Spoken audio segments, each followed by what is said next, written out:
So it's finally happened. Sim Update 1 has been released. And I've been trying out the beta for the past couple of weeks. And what's my verdict? Should you upgrade to MSFS 2024? Is it VR ready yet? Well, let's have a discussion about this after a quick word from VR Wave.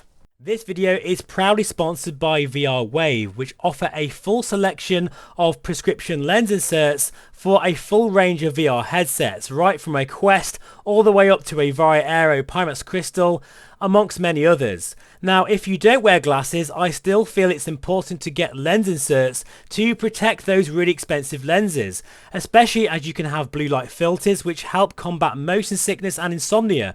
Now, if you do wear glasses, then it's even more important because then you can be comfortable all day, and if you have an astigmatism, if you have nearsighted or farsightedness, then all of this can be dialed in so that you get a crisp, clear image every single time you put the headset on. I'll have a 5% discount code for all of VR Wave inserts. Please do check them out. Now it's time to get into today's video.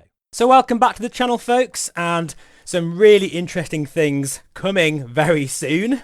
So please do stick around. If you haven't subscribed, well, please feel free to do so now, because yes, it's going to be quite a ride in March. But let's just focus on MSFS 2024, because Sim Update 1 has been released. It's now version 1.3.23.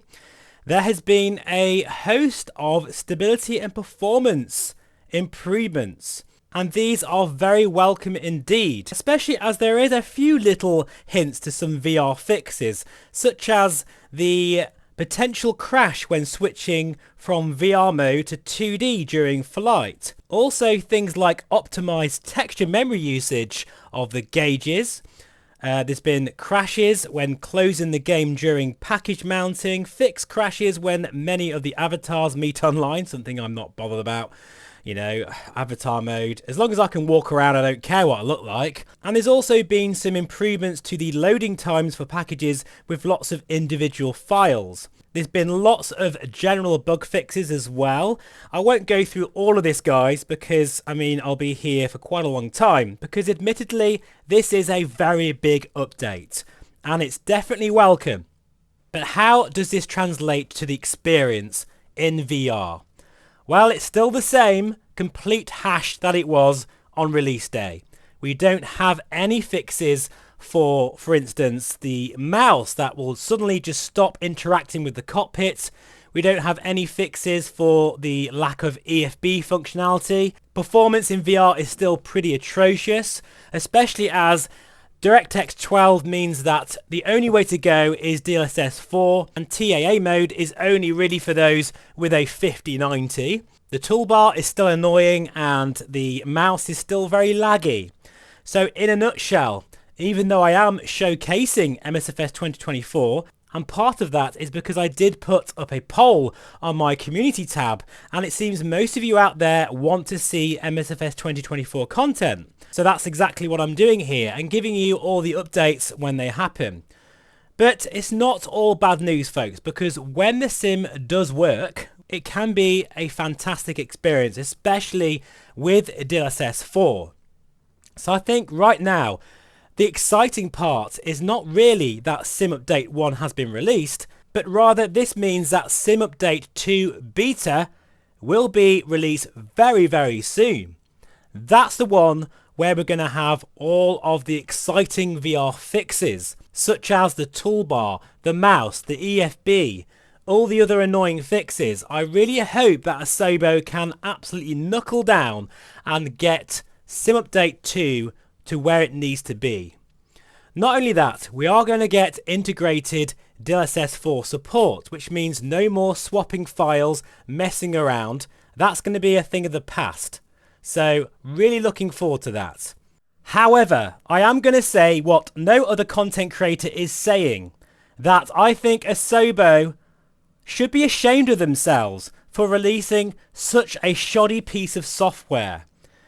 MSFS 2024 should have never been 2024. It should have been Microsoft Flight Simulator 2025 and released in the summer. Because let's face it, by the time all these bugs get fixed, it's going to be the summer.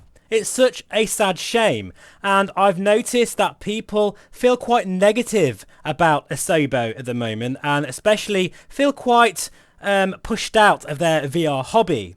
I've also felt that people have just been in a bit of a slump and feeling just quite down about flight simulation because of what's happened here. But thankfully, if you just step back from 2024 as a sim and enjoy MSFS 2020 and DCS World and IL2, there is a lot of fun to be had in VR.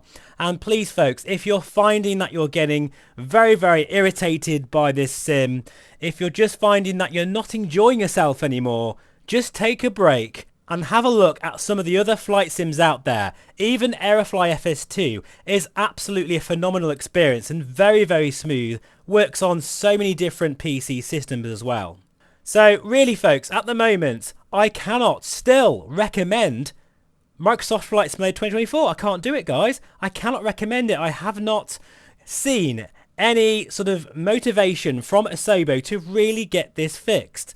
Now, of course, I know Sim Update 2 is around the corner, but that's going to be in beta, and it could be at least a couple of months before we see a final official version. But I'll let you know, guys, as soon as I get my grubby hands on this beta, how things are going. But please don't just opt into the beta expecting a quick fire way into these fixes, because beta means other things are going to be broken as well. Marketplace should be up and ready now. I think some of this is because a lot of the third-party developers have been tearing their hair out trying to find all of these annoying bugs. And that is simply because Asobo got the push from the pen pushers up higher than them to release a sim before it was ready. Anyway folks, that will do for now.